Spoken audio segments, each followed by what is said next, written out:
On today's episode, we are interviewing. You know what, guys? We're going to go with it. We are interviewing one of my great friends, David Nelson.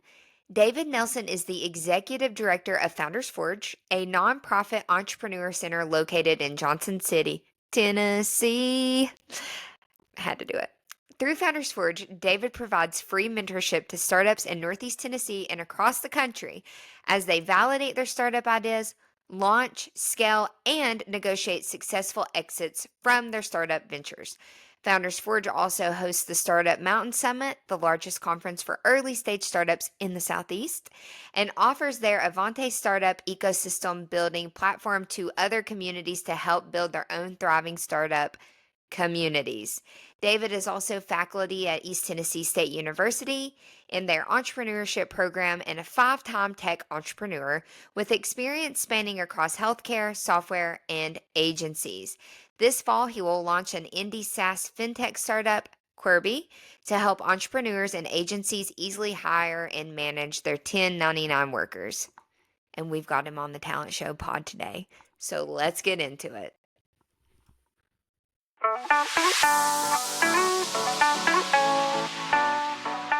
All right, my good pal David. Gosh, it feels like I was thinking about this the other day. It feels like it hasn't been that long since I met you, but I really met you probably as soon as I moved back to town. So we've got some history now. Yeah, it's been a while. What year did you move back to town?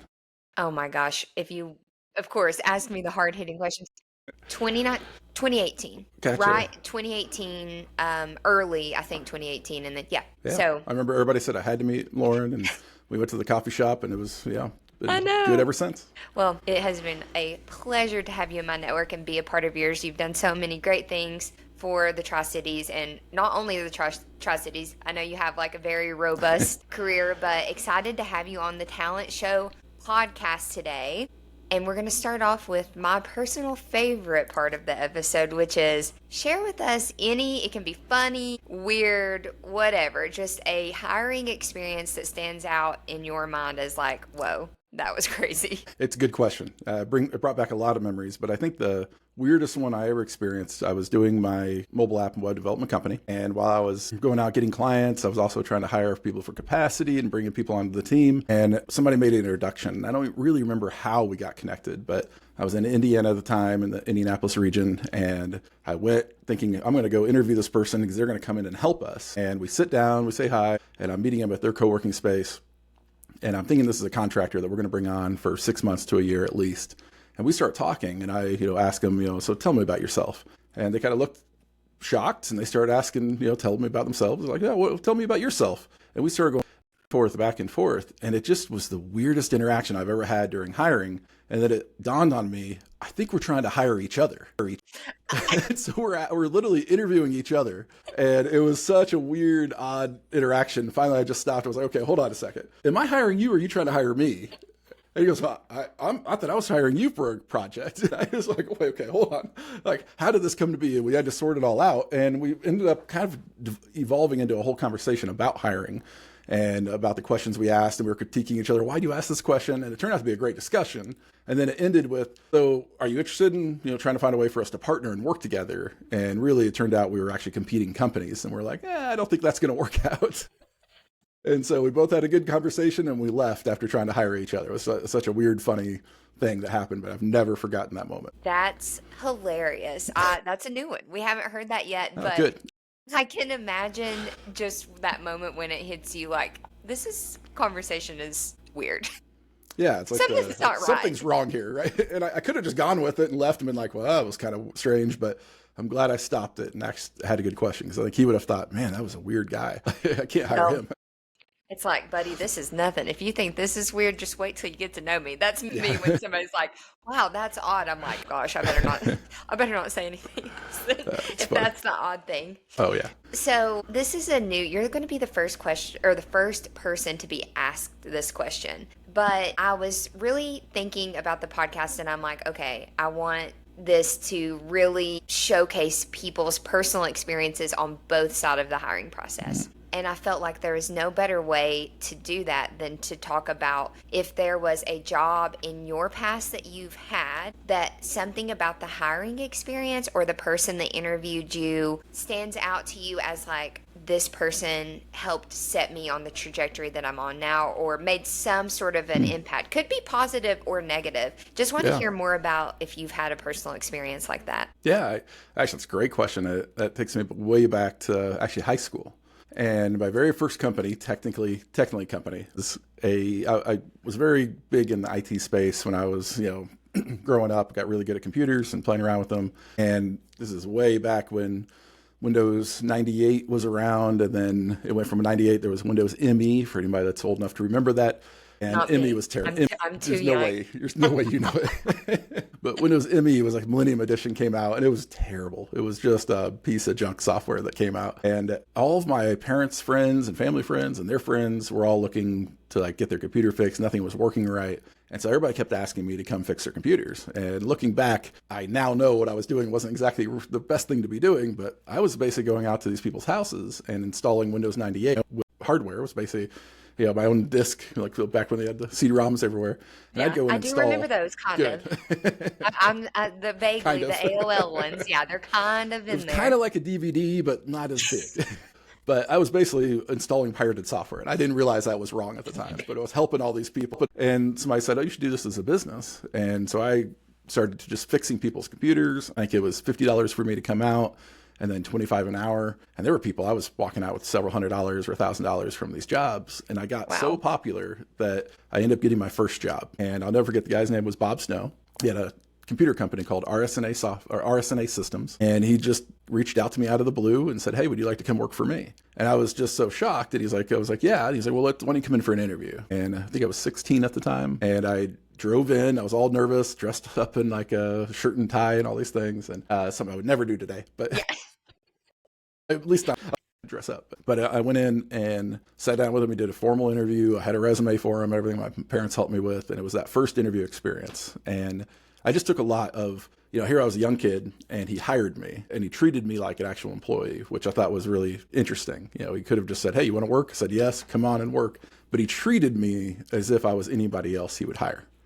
And that was a really good experience. And I later learned, years later, I was always like, why did you give me that job? He said, you were going out taking so much business away from me that I figured I either hired you or had to like drop my rates. So I just hired you to stop, so you would stop selling to everyone else. And That's but amazing. but my first company was we had a secretary for all of us. I had a company cell phone. I did built computers and fixed deliveries and all kinds of crazy stuff that most 16-year-olds didn't do. And I really respect him for putting me through that process, because by the time I actually was going out doing other things, I already knew what the interview process was like, and it wasn't nearly as scary. I love that. And I think with every interview that I've done, there's common themes that are coming out. And one of those is the people that can go back to a story of either they hired somebody based on potential, or they were hired, like me, because somebody saw potential in them. So obviously, that person taking the time to see something in you so young probably, I'm sure, gave you the confidence to stay on the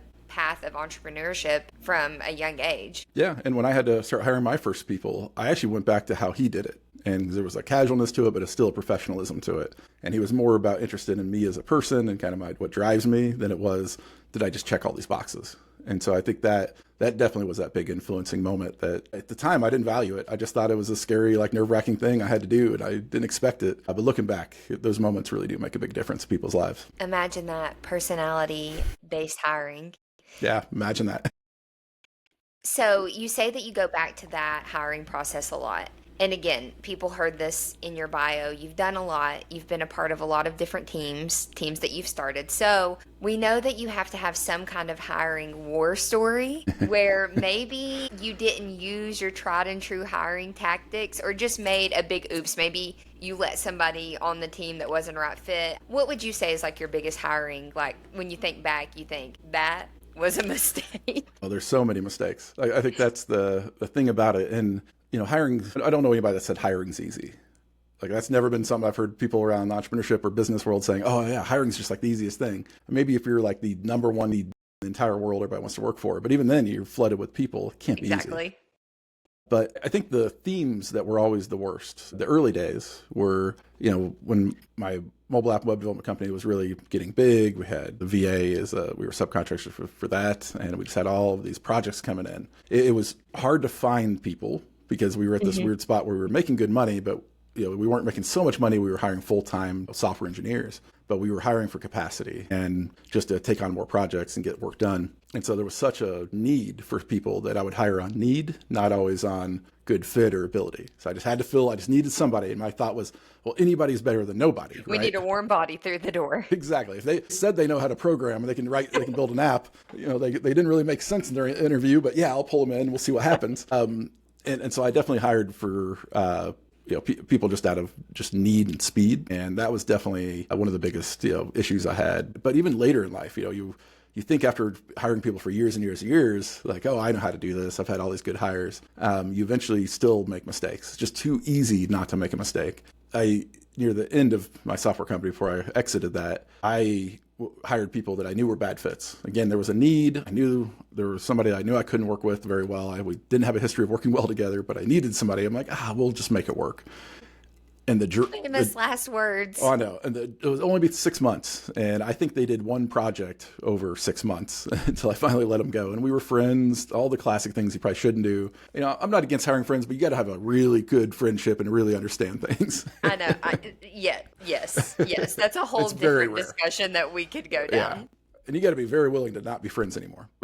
Yeah, facts. And, I hired somebody that it dragged down the culture of it. They were, I think especially when you hire a friend, you have this comfort with each other that allows them to speak up when somebody else wouldn't, or that level of respect, they just feel comfortable enough. It's not necessarily always there. Yes. You have a friendship, not a working relationship. And that was causing issues, and they were just complaining to everyone else. And it was a bad thing. And I let it go on way too long. I knew I should fire quickly. I heard all the typical advice. I knew all of it. What is it? Like hire slowly, fire fast. Quickly. Yeah. Fire fast. Yep. And you hear all that, and it's just so hard, especially when you have work to be done. You feel trapped because you can't let them go. What do you do? But we can talk more about why you shouldn't hire just for capacity later.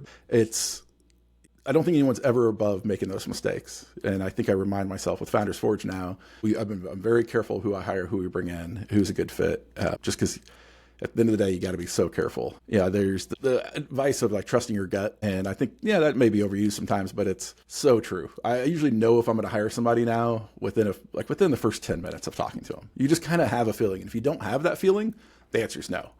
And it's just not going to work. But you have to have that, this is going to work out. And when I haven't listened to that, I've always gotten in trouble. The gut is a very underused tool in not only hiring. Mm-hmm. I mean, you and I could talk about just entrepreneurship and business all building. The decision making. Yeah. But when you're hiring, I think hiring is one of those things that's just a part of the business that some people think I just have to get it done. I just have to have the person. But it is such a make or break piece of the entire operation. You spend so much time with each other. And so I think reminding people all of the stuff that you just said, which is going to go into the next question, is there any hiring tip, hack that if you're looking at specifically for you, somebody that's hiring for a startup or a newer business, what is that piece of advice? Is it the follow your gut, or is there something more specific that's you cannot ignore this? Yeah, I think following your gut is a big part of that. Just kind of feeling is this the right person for it? And it's never easy. You never know for sure. But if you kind of feel like it's the right person, that helps a lot. But the other big thing is that instead of hiring for capacity, and this was a great transition to what I was saying earlier, so thank you. Instead of hiring for capacity of I've got 10 projects coming in, I can only handle 7, so I need to hire for somebody for 3 projects. That's not the right mentality. I think don't hire just for capacity, hire to kind of buy back your time. I'm a big fan of Dan Martell's idea of buying back your time as a founder, or if a lead in a position, or if these people are underneath you. Hiring to get people in spots that free you up to do other things or focus on the things you're best at is so important. And I always was hesitant in the beginning to have an accountant, have a bookkeeper.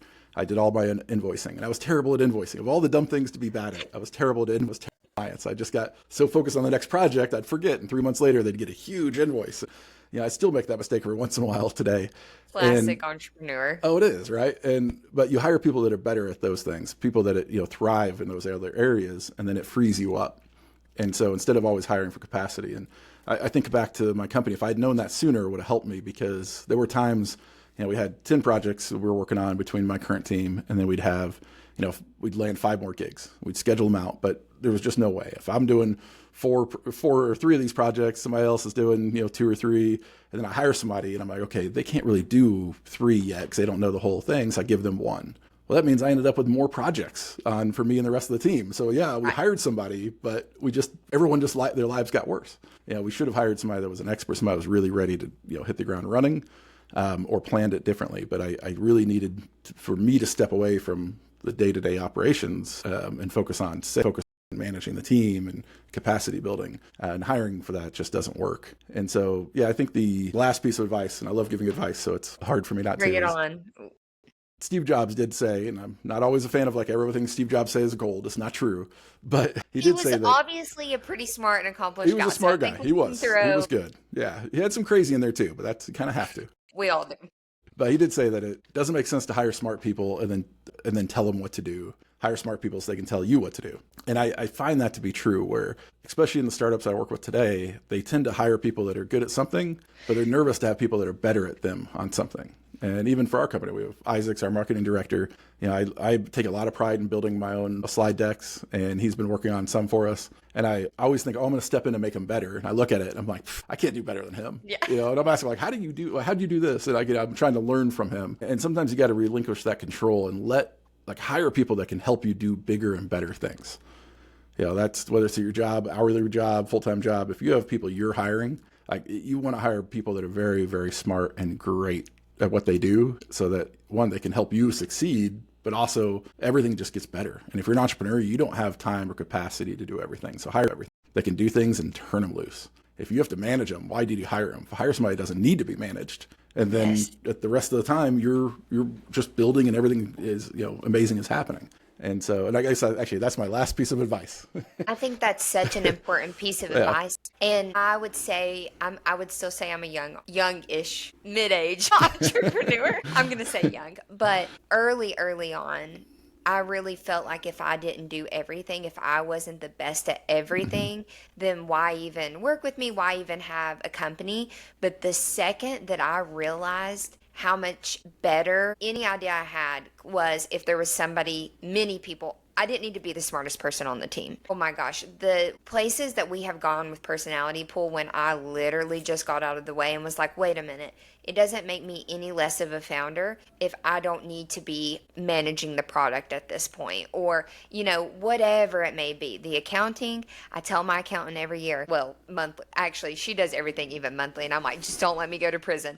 Just what I'm always, and I used to have all these worries, which I'm joking kind of about the prison thing, but when you're dealing with like investments and money, it's very nerve-wracking. Give it to the accountant, then you don't have to worry about it. But yes, be the dumbest person, quote unquote, dumbest person on your team. You're very smart, but oh my gosh, that was the biggest hack. So I love that you said that, because it's really hard sometimes if you are the founder of the business, especially, or on the founding team or whatever, you want to hold on to everything so tightly, but it makes your life and your product and your business so much better to do that. So I think that's like the greatest advice. Yeah. Well, and I think it makes hiring a little bit easier too when you do that, because it's not just about giving up control. I mean, that's obvious, but you can say, well, just you go do it. And it's never that easy. You still have direction. It's your company. You're kind of showing them, or if you're the leader of a team at a bigger company, you're still having to give them direction. It's one of those things that if you hire the right people, and I always look at it, I hire builders. That's the way I describe it. I don't think anybody says that officially, but builders. And builders to me are people that I can give them something, and even if I disappear, they're going to find a way to solve it. They're just going to do it, and it'll be done. It may not be done right, but they're going to do it, right? They're just going to figure it out. And so hire somebody that just has that natural drive to take something to the next level, build something better. Then all you have to do is provide vision, advice, and kind of have discussions with them. And so to me, it's very different. And I also tend to only hire people that have been part of a team before. If someone is, I don't care if you're on the chess club or if you're team sports, it doesn't matter what it is. You've had to have that experience, because when you're hiring, especially early in your company, and you build this team, and it's not like you're just telling everyone what to do. Everyone's working together for this common shared vision. You do amazing things. If you're in a situation where you do this, you do this, you do this, and you're having to manage everything, Like you're never going to be able to move fast enough or do anything really, really powerful. And so building that team atmosphere and that dynamic, it's real easy to say, well, this person clearly has not had experience working with a team, or, they're not going to work well with me. I can just feel that, it's just, hey, can't hire them. I got to find somebody else. Yeah, I think, again, I'm jumping around now, but obviously personality pool is very, very in tune with making sure you bring the right personalities on your team too. And so I think when you talk about team building, there are a lot of technical skills and certain jobs that require certain resume indicators for success. But what I'm hearing from you, and you feel free to elaborate, is that when you are hiring these builders, that's a personality Oh, trait. yeah. And I think, yeah, it just highlights the importance of those soft skills personality in the hiring process, which is, again, my soapbox to stand on all day. Oh, it is. I mean, when you first told me about what you were doing, immediately made sense, because like it's a personality. It's not just like a cultural fit. I mean, that's fine to find cultural fit, but it's personality. Like, does the team mesh well? Do people have different skills and everything that goes together? I mean, you can hire for all those reasons. But if you don't have somebody that has the right personality that fits with the culture that you've created, doesn't have the right personality that's just going to be driven, like, what are you doing? Like, there's no reason. I mean, if it doesn't start with, if you can't get personality right first, it doesn't matter how good of an engineer or how good of a sales or marketing guy or girl or woman they are, it just doesn't work. Like, you have to find the right person to fit. And so it makes sense to hire for personality first. And I think I go back to, why isn't that normal?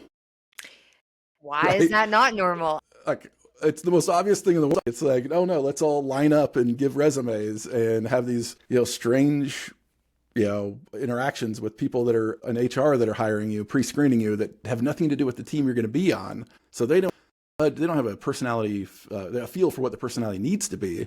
And you're screening people out. I mean, that whole process just blows my mind. Doesn't make sense to me. It's very, I would say, hot take. This is probably not a hot take, but it's a process that tends to be like 5 years behind every other process. Mm-hmm. I don't know why, but I'm excited because I see a lot of positive changes. Yeah. So for you, what's the biggest cliche in hiring, you think? I think we kind of hit on it a bit, but what is that thing that drives you insane that people do just to do? Yeah, I think people follow the traditional path of hiring.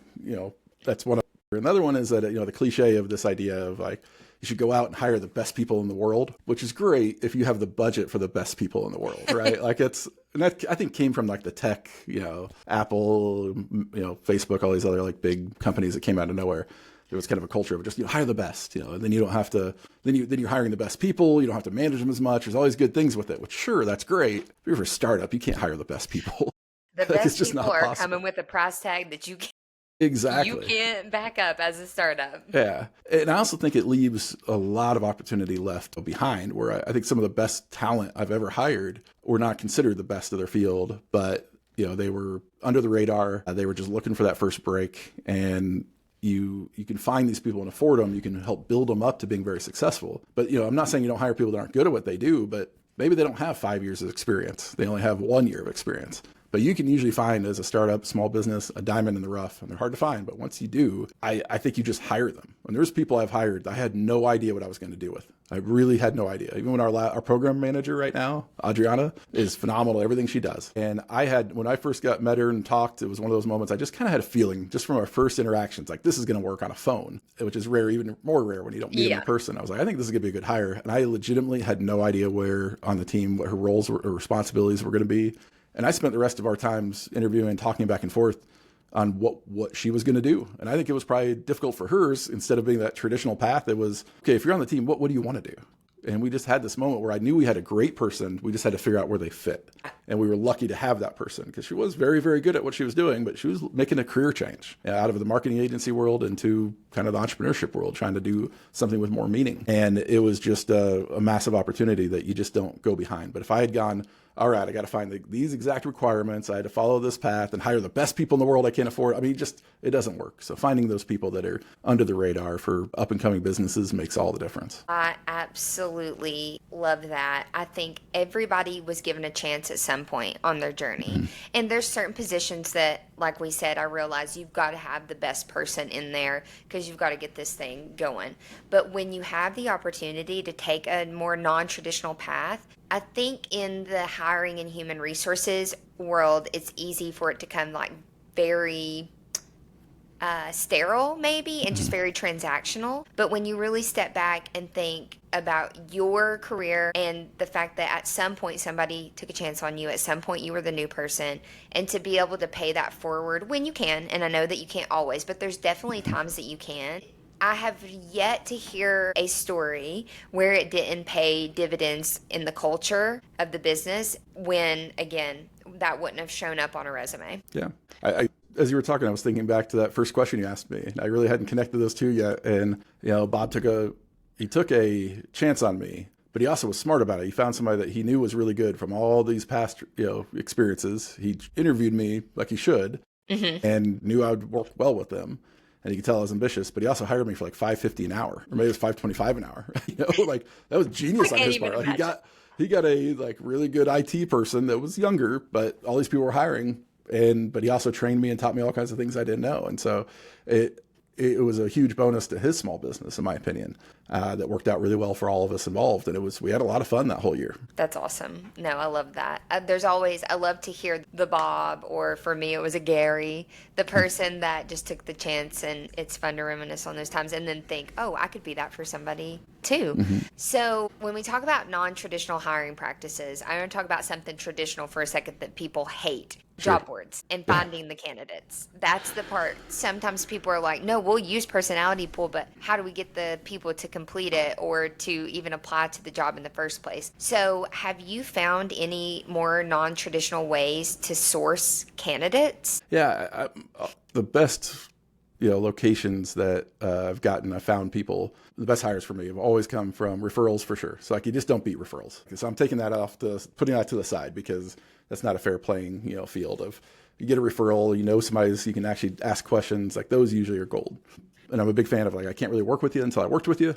Yep. So I love little trial periods and things, but the non-traditional places that have been the most interesting for me, the first one wasn't actually somebody I hired, but a friend of mine was trying to hire a salesperson. And I find hiring salespeople very difficult because by nature, they should be good at selling, right? So they should be able to sell you. If they can't do that, then, every time they always seemed great, and you never knew who was going to be the best. But I was stuck at I was trying to help my friend I was consulting, helping a friend hire, and I was stuck at Verizon trying to get my. That was my first career job, was a salesperson at Verizon. Yeah. I was sitting there, and I had this person, and I knew that was good. Like I had a new iPhone, I think I got, and something happened where it wasn't working. They're having to go get working, figuring it out. He just was lost. And as I was sitting there, this other person was like welcoming people into the store. They were answering the phone, and they still went through 3 or 4 people before my person even came back from the back of the room.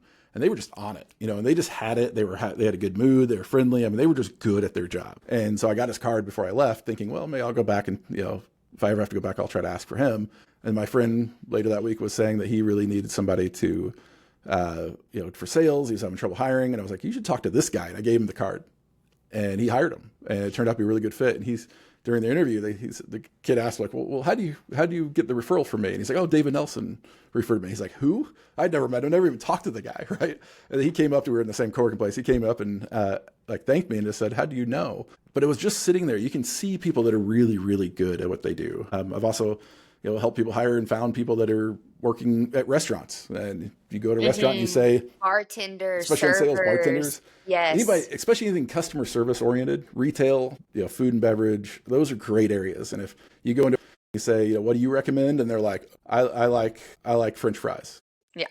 You're like, okay, but when you, okay. Yeah. But when you go and you ask, and they have this really thoughtful response, even if it feels sales pitchy, you're like, boom, that's a good salesperson. So you can find really good talent, again, under the radar but I love customer facing retail, Main Street type businesses, sales, definitely Verizon, AT&T, places that are, they're out there doing selling. If somebody's willing to stand at a Sam's Club and try to push T-Mobile on you, and they don't make you mad, they're friendly, but they're getting people to come up and talk to them, man, go up and talk to that person and hire them away, because they're just itching for a chance to do something bigger and better. Just no one's giving them that break. And so I think there's a lot of non-traditional places you can go. That is seriously gold. When I worked at Verizon, okay, so I got the job through a guy that I went to church with, was one of the hiring managers. There was nothing on my resume ever that said, yeah, this girl can sell cell phones, but he took a chance on me because of my personality. And it really is the reason personality pool exists today, is thinking back on that experience. And I remember he would hire people away from restaurants all of Mm, the time. yeah. I think so. It sounds like our advice is go to places and steal people. Yeah. I mean, But I especially these like mean, low end jobs. Yeah. if that's what you have to do. No, I just think that is such, again, a thing that just fires me up about personality pool, is because if you were hiring for a salesperson and all you're looking at is somebody's resume and it says they were a bartender, this is not a knock on bartenders. You're probably not going to go for them. You are going to look for somebody that has already been in more traditional sales. But if you have a tool like personality pool, of course, but beyond that, if you go out and you meet somebody and they have that, I've said this in sales pitches before, you know it when you see it. What is it? It is Yeah. different for every person. The person that you think has it for your business is going to be different than the person that I think has it, but you have to see it, and you can't do that from a resume. And so that excites me to give people that advice, to go out and do it that way, to implement new processes in your own hiring process that essentially just get to the person. Okay, and you can look at the skills. Unless you're hiring a doctor, then I would like for you to look at the skills first, and then Yeah. bedside manner is an added bonus. But for everybody else, I think this is great advice, and I love that. I can't, that one's going to get clipped, let me But tell you. even a doctor, like I've had so many terrible experiences with doctors, and I love my current doctor. I've had some great experiences. So if he listens to this, then great. He at least hears that. But past doctors, like if I'm hiring a doctor for a doctor's office, I'm going to hire personality first. And I'm not just saying this because of personality pool. I really would. I would find someone that has good bedside manner and things like that, and then check the skills. Because at the end of the day, like most doctors should be able to check those off. If you're applying for a job with a highly skilled job, you probably have the skills. You may not, but like find a really good fit and then check they have the skills. And say somebody doesn't quite have the specialty or skills, like you need somebody that's fixing a machine or working, like point of sale at a retail location, and maybe they'd be better at inventory. You've at least found somebody that has a really good personality, and then you can find a better place to do it. Because it goes back to, if you find the right people, if you're looking at this small little checkbox and saying they only fit here, you're going to miss out on really good people that could do other things. So So true. I don't think it happens enough where somebody applies for the job and they say, well, actually, I think you'd be better over here. Why don't we do this job? That makes way more sense. But if you start with personality, you get the chance to do that. You've already checked that massive, huge box off first. Now you just got to fit them in the right place. Bo Wilkes, if you're listening to this, I'm just kidding. I haven't meeting. Then we need to be doing all the hiring at Valid now. I'm just kidding. I am meeting with Bo this week, so Good, that'd be. good. I hope he does. I'm leaving that in just to see if he Yeah, listens. definitely. No, I do agree with that. I do. Of course I do, because I want to work with anybody and everybody. So we're gonna pivot a little bit. You have given us such, like, I don't know, even some of the questions we answered within the questions, and that's when you know it's a good conversation in my book.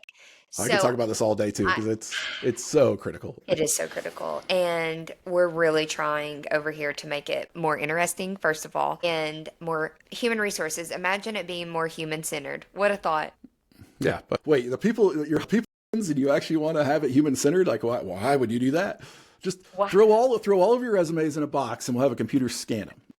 Yeah. And then we'll manage humans through full automations through the entire Yes, process. yes, Sometimes you just got to go backwards, and that's where I'm going. The biggest hot topic that I see in hiring right now is AI. AI is like this big scary monster, and I think it's cool to hear you talk about like the early days of Windows. And this is not back as far, but I remember when Canva came on the scene. I was working in a marketing yeah, agency, and all of the designers were flipped out by Canva. It's going to take our job. Why are people using this? And now I see those same designers designing within Canva, because it did not take their jobs. You still have this very specific skill set that, although AI and different technology will help you get better, it doesn't necessarily mean it's going to take your job. And so in human resources or hiring in general, how do you think AI is going to continue to transform that over the next 3 to 5 years? And you're a very technical person. Why people should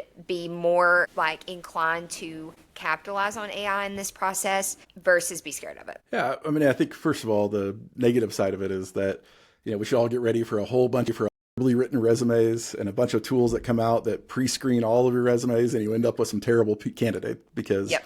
it just didn't work out. I mean, I think there's always these moments in technology when something new comes out that there's like a rush.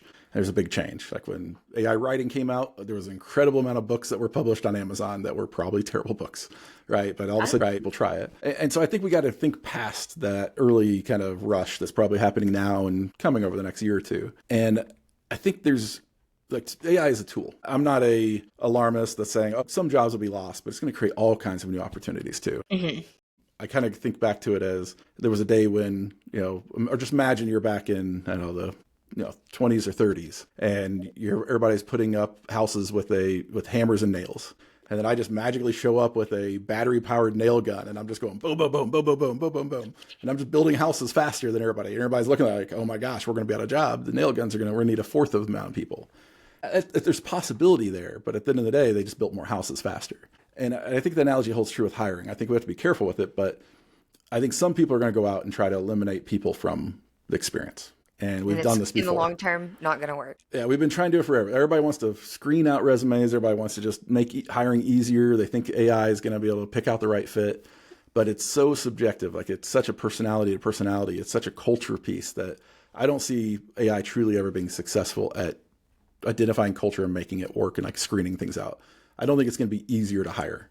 But I do think tools are going to come out that are going to go through and help you look and find people that are more likely to be a fit for you. I know Chick-fil-A hires with a personality. The very first thing you get is a personality test. Yes. And it gives them a green, orange, or red like circle. Mm-hmm. That's it. And so they decide what personality is the right fit. And they always hire green if they can. If they don't have a green, they might hire a yellow. They never hire red. And yellow is hard for them to justify, but they'll do it if they have to. But even just that right there is something that is, maybe technology can help us do. I think personality pool is a great example of a tool that can come out and it can streamline the process of that. But at the end of the day, the part I don't think AI will ever get rid of is having that in-person or at least virtual contact. I think always having an in-person, for me, when I hired remote people, I still flew them or I met them. Sometimes I'd fly to them. Especially if they were in a cool spot. It was a good excuse to get out, right? Excuse to get there. Oh, you're in Colorado ski country in the winter? Oh, let's make a trip out of it. Right off. Here we come. But like that in-person piece, always that part that was so important. And so I think tools are going to get better. I also think on the people that are actually, you were talking about, if I'm a bartender, that one of the problems that they're having is getting hired as a sales rep. Because they don't see what they do as sales. They're thinking I'm a bartender. And I think this is where AI long-term can help people reframe their experiences of what they did and write better resumes and capture it. Yes. I think they've got to be very careful with that. I had somebody I was advising and they had AI help with their resume. They gave it the job type that they put in. They had experience with all these software pieces they've never touched before. And they didn't catch it. They didn't read it ahead of time. So in the middle of their interview, they're like, oh, I'm so excited. I mean, just think about that. It's always going to happen. Murphy's Law. Oh, you know how to use such and such? Ah, that's so exciting. Can you tell me about that? And they're like, well, what? I didn't say that. Well, it's on your resume. Like, oh, and he did come out and say, hey, this, actually I did use chat to like help research it. I shouldn't have let it do all the writing. And didn't get the job, but they at least understood he wasn't outright trying to lie. He was just being lazy, which is not a good look either, right? Yeah, you got to use it smart. But I do think the tools are going to help people do that. I have a really good friend that's dyslexic, and he, you got into an in-person interview, he would win it every single time. Yeah. But if you just looked at the resume, it would struggle. There could be all these issues. And now ChatGPT has been amazing, like equalizer for him. He still pores over it, still has to read it. It's a challenge, but now people aren't missing out on phenomenal talent because they struggled with this one aspect that isn't even a huge part. It's not even going to be a problem in their job. Some of that actually helps them in their job. And so I think that's the part that I'm excited the most. It's going to be a tool that can equalize and create opportunity, create sides of it. We just got to do it well. That's amazing. And I think you saying that about it being an equalizer, a lot of people are really, really scared of like it creating more bias, AI, and in some ways it can, but in some ways people can. I mean, you can't avoid people from having unconscious bias. Same thing with technology. So it's nothing new. It's just something about the technology scares people with that. And we are starting or testing out like a more white glove service of personality pool where we do this, like we do the review and a few more bells and whistles. And so this morning I was watching, or I would get the resume and I would have it pulled up while I watched the person's video responses. And just the resume's fine. It's grammatically correct. It's okay. It looks like every other resume. But to see these people shine with these more tactical, true, like the questions that we were asking them are truly related to their job that they would be doing. And to see them shine in that way and then go back and look at their resume, and it's of no fault of their own. It's just like people just need a different way to showcase who they are. And so for me, the way I think is that it is such a great equalizer. If the people welding the power of the tool are fair. And so it's really less about the tool and more about the Yeah. person like using it. It always comes back to that. I think that's the part that I think people forget. AI is just a scary thing that everybody's afraid of, but it always comes back to people. And I just don't see a world where people are cut out of the hiring process. And if I was in HR right now, I would be looking at this like, this is a godsend. I can do all these things, look up all these policies. I still got to check it. I can't just assume it did it right. But as things get better and AI gets trained on policy and things like it get, we're a couple of years in, 5 years from now, it's going to know everything we need to know. But you still need that,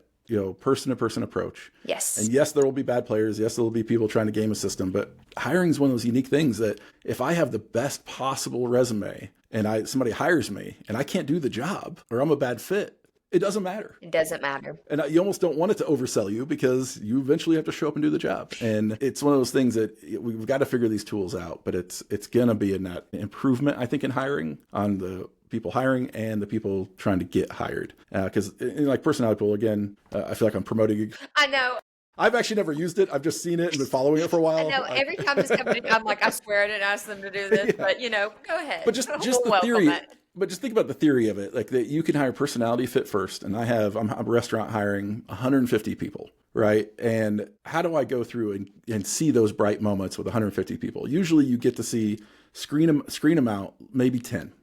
Or if you're hiring 25, I see, maybe 30, 35. But what about all those other people that are in the middle? And if you can use AI or just use video AI and kind of have that where it goes through and it shows me the top candidates and shows me 50 of them, great. I can go through and see these moments and understand like that. Like they get excited when I talk about, invoicing. They get excited when I talk about like selling French fries to people. Mm-hmm. Like those are moments that I know I'm not going to get excited about, but if they do and they seem passionate about it, now I want to meet them in person. And if you can help me do that faster, yeah, why wouldn't I do that? I mean, that's where I think earlier I said it seems like such an obvious, thing that should be the focus. I think you've really cracked something that can be a really big positive for it. And so I've been impressed with it. I've been excited since you showed Personality Pool coming out, and we're excited to see where it goes. Thanks. I'll pay you later. Yeah. I literally make no money. I'm not even an investor. It's not endorsed by Personality Pool. Yeah.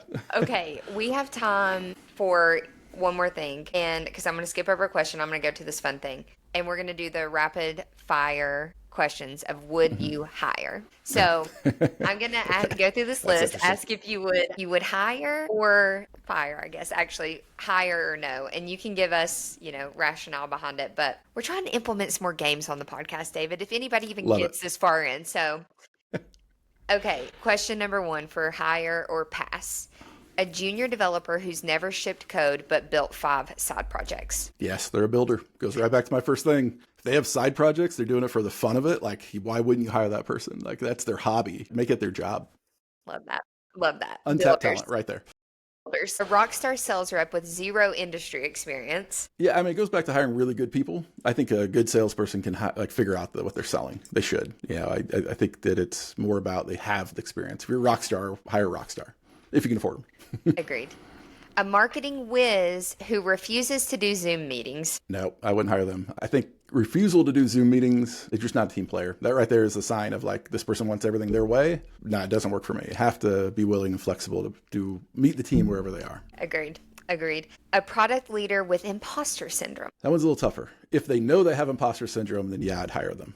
If you're a product leader, if you're a leader on a team, I think you have to have a lot of self-awareness. And yes. if you don't know you have imposter syndrome, then yeah, I can't hire you because you have to be able to identify that. Now, I don't know how I would necessarily know that in an interview, but hey, if Personality Pool can pull that out of people, that'd be great. Okay, add it to the product map. Maybe that's a hidden aspect of AI someday. Yeah, it's like we know yeah, if you have. Yeah, knowing yourself, I think is fairly important for people to if you're going to go into an interview, just understanding who you are, what you're good and bad at. Like that, those are the best people. They can talk about both sides of that and talk about how they adjust to it. That's huge. Have imposter syndrome, but with pizzazz.